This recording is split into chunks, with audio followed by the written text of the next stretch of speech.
میری نظر میں کچھ بھی ممکن ہے، لیکن مجھے امید یہی ہے کہ اپیل ہماری ایکسیپٹ ہوگی، اور اگر یہ ایکسیپٹ ہو جاتی ہے تو پھر پرویز الہی صاحب چیف منسٹر بن جائیں گے۔ لیکن جس طرح آپ نے فرمایا کہ یہ بھی چانس تھا، اس کا صبح ذکر تو ضرور ہوا تھا، جج صاحب نے کہا تھا کہ آپ بتائیں کہ میں کیوں نہ اس کو ریکلوز کروں، کیونکہ کچھ ججمنٹس میں ان کا خیال تھا کہ شاید اس کی وجہ سے ان کو نہیں بیٹھنا چاہیے تھا۔ لیکن وہ پھر جب ہم نے ڈیٹیل میں ججمنٹس دیکھیں تو اس سے یہ ظاہر ہو گیا کہ اس میں کوئی ایسی بات نہیں ہے جو کہ جس کی وجہ سے کسی بھی جج کو نہ بیٹھنا پڑے۔ لیکن یہ ایک اچھا ایک جیسچر تھا جج صاحب کا کہ میں ٹرانسپیرنٹلی اس معاملے کو عدالت کے سامنے رکھوں تاکہ اس پہ بھی بحث ہو سکے، اور اس پہ بحث ہر ایک کو اپرچونٹی بھی دی تھی کہ وہ اس پہ اپنا اپنا موقف پیش کریں۔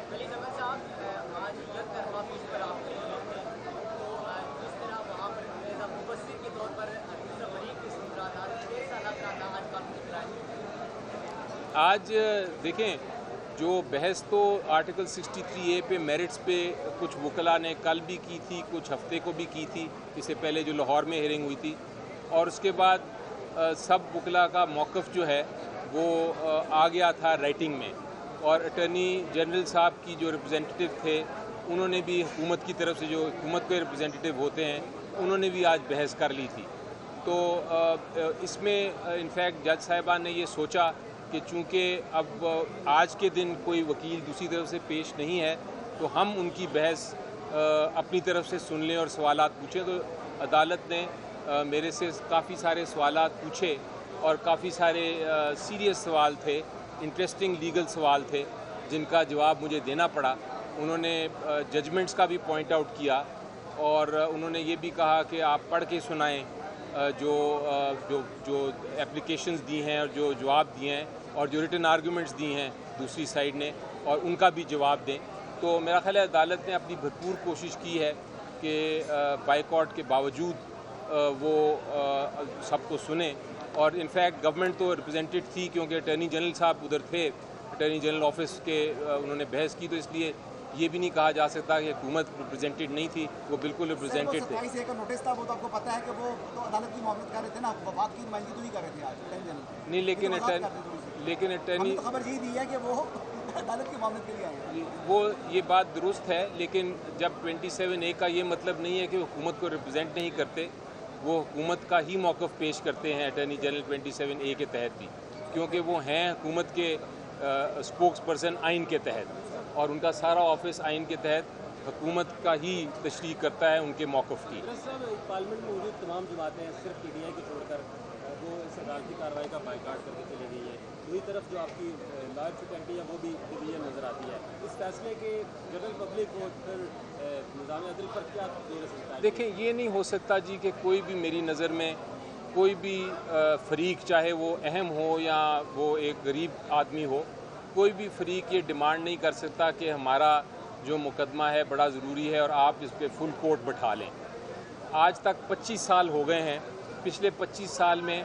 3 یا 4 فل کورٹس بنے ہیں پورے 25 سال میں، اور وہ بھی تب بنے ہیں جب آئینی امینڈمنٹس کا معاملہ تھا، ہیوج NRO کا ایشو تھا۔ وہ اتنے اہم کیسز میں بنتے ہیں جہاں بہت کوئی اہم قسم کے پوائنٹس ہوں اور اس پہ فل کورٹ کی ضرورت ہو، تو یہ ڈیمانڈ جسٹیفائڈ نہیں تھی میری نظر میں۔ یہ اس طرح کی ڈیمانڈ تب کی جاتی ہے جب آپ کے پاس میرٹس پہ بولنے کا کچھ نہ ہو، جب آپ کا آخری اوور ہو اور آپ کے 50 رن بنانے اس اوور میں، تو آپ کہہ دیں کہ میچ ابنڈنٹ، یہ وہ والی سچویشن تھی۔ دیکھیے، جیسے آپ نے کہا کہ ہر چاہے بڑا آدمی ہے چاہے چھوٹا آدمی ہے، اس کا مقدمہ اہمیت کا حامل ہے، تو آپ کو پتہ ہے کہ اس کیس کی وجہ سے جسٹس منیب اختر کے جو بینچ تھا لاہور میں، وہ وہاں کیسز ڈیلسٹ ہو گئے ہیں۔ 70 کیس جو ہے وہ سننا تھا انہوں نے، جس کی سماعت اب نہیں ہو رہی اس کیس کی وجہ سے، جی، انہوں نے آپ کو اہمیت دی نا، غلط کیا پھر آپ کی بات میں کانٹرڈکشن۔ آپ دیکھیں یہ، اور اگر فل کورٹ بن جاتا تو پھر تو سارے کے سارے کیسز پورے پاکستان میں خراب ہو جاتے، اور اسی لیے کورٹ نے کہا کہ ہم دیکھیں، کورٹ ہم 1 بجے بیٹھ رہے ہیں، 1 بجے بیٹھ کے ہم اس کیس کی سماعت کرنا چاہتے ہیں، ہم ڈیلے نہیں کرنا چاہتے، ہم اس کا فیصلہ جلدی کرنا چاہتے ہیں، اور کانسٹیٹیوشنل کرائسس ہے، اتنا بڑا کرائسس ہے کہ ایک آپ کا چیف منسٹر ابھی نہیں بنا، اس کی وجہ سے پوری پاکستان کی اکانومی کو افیکٹ ہو رہا ہے۔ یہ بھی ایک بڑا اہم سوال ہے اور اہم پوائنٹ ہے۔ تو میرا خیال ہے اس کو میں تو سمجھتا ہوں کہ یہ جو ریکویسٹ تھی دوسری سائڈ سے کہ فل کورٹ بنایا جائے، اس کا مجھے کوئی اگزامپل نہیں ملتا اس طرح کسی کا کہنا جس طرح کہ کل کہا گیا۔ اچھا، ایک طرف 11 جماعتیں ہیں، اخلاقی طور پہ ویسے اس کی اہمیت کیا بنتی ہے 11 جماعتوں کا، یعنی کہ کل بائیکاٹ، اس کے بعد فل کورٹ کی اپیل، صرف ایک ہی اپیل ہے، کیا اس میں آپ اس کی اہمیت کو دیتے ہیں بیٹے؟ جی دیکھیں، جماعتوں کا اس میں ایشو نہیں ہے، آپ تھوڑی دیر کے لیے بھول جائیں جماعتیں کتنی ہیں پاکستان میں یا کتنی نہیں ہیں۔ اس میں ایشو یہ ہے کہ آئین کیا کہتا ہے، آپ کا آئین کے کہتا ہے کہ آپ نے الیکشن کرانا ہے چیف منسٹر کا آئین کی آرٹیکل 134 کے مطابق، اور جو بھی میجورٹی ووٹ لے جاتا ہے اس کو الیکٹ کرنا ہے۔ آپ کو یاد ہے ہم سے ایک غلطی ہوئی تھی، ہم نے غلطی کیا کی تھی کہ ہماری جو ڈپٹی اسپیکر صاحب تھے انہوں نے ریزولوشن جو ووٹ آف نو کانفیڈنس کی تھی وہ ریجیکٹ کر دی، وہ آئین کے خلاف تھی، وہ اس کے اوپر عدالت بیٹھی 4 دن، پوری عدالت بیٹھی